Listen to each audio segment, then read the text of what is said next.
बिस्मिल्लाहिर्रहमानिर्रहीम। अस्सलामुअलैकुम मेरे प्यारे किसान वीरों ते ड्राइवरों।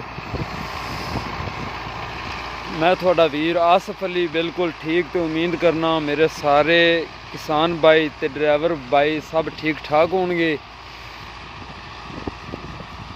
ते अज मैं अपने भाइयों वास्ते बिलारस 510 14 मॉडल उनकी वीडियो लैके हाज़र हाँ कि थानू अज उनकी परफॉर्मेंस दिखाने हैं कि उनकी परफॉर्मेंस कैसी है गोबल ते, क्योंकि रूसी है, रूसी दी आवाज़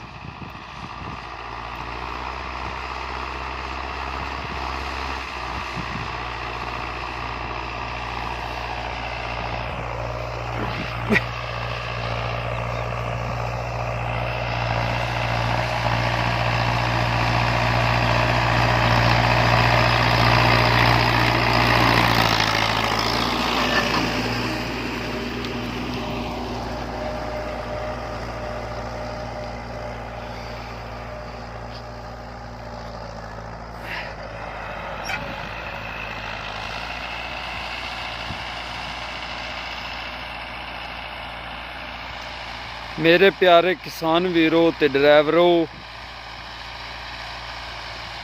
बिलारस 14 मॉडल है तो इनके पिछे 18 तवी गोबल पाई हुई है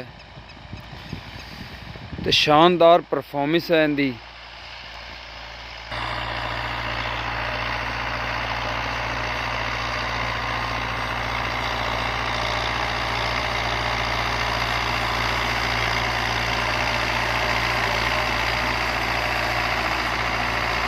ते नाल नाल अपने किसान वीरां नूं दसदा जावां कि बिलारस 510 का खर्चा 18 तवी गोबल ते सिर्फ और सिर्फ 6 किले ते मैक्सिमम 3 तो 3.5 लीटर है।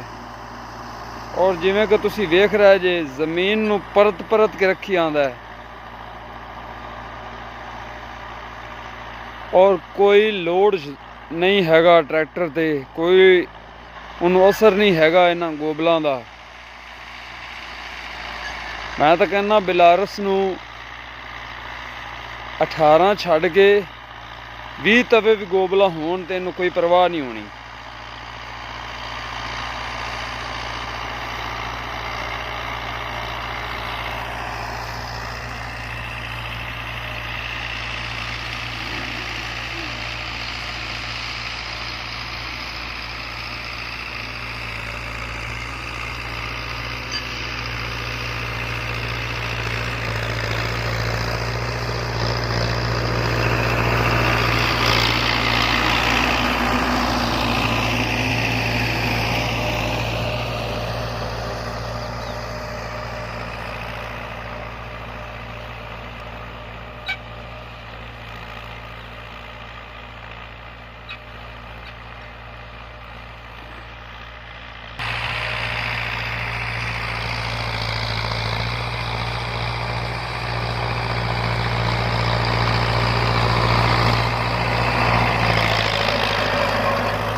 मेरे प्यारे किसान वीरों ते मेरे प्यारे ड्राइवरों भाइयों, इस वीडियो के नाल ही तुसीं अपने भाई आसफ अली नूं दिओ इजाज़त।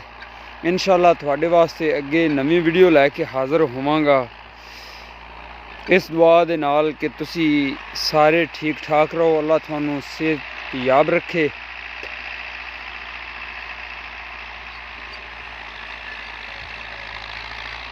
तो जाना रूसी है।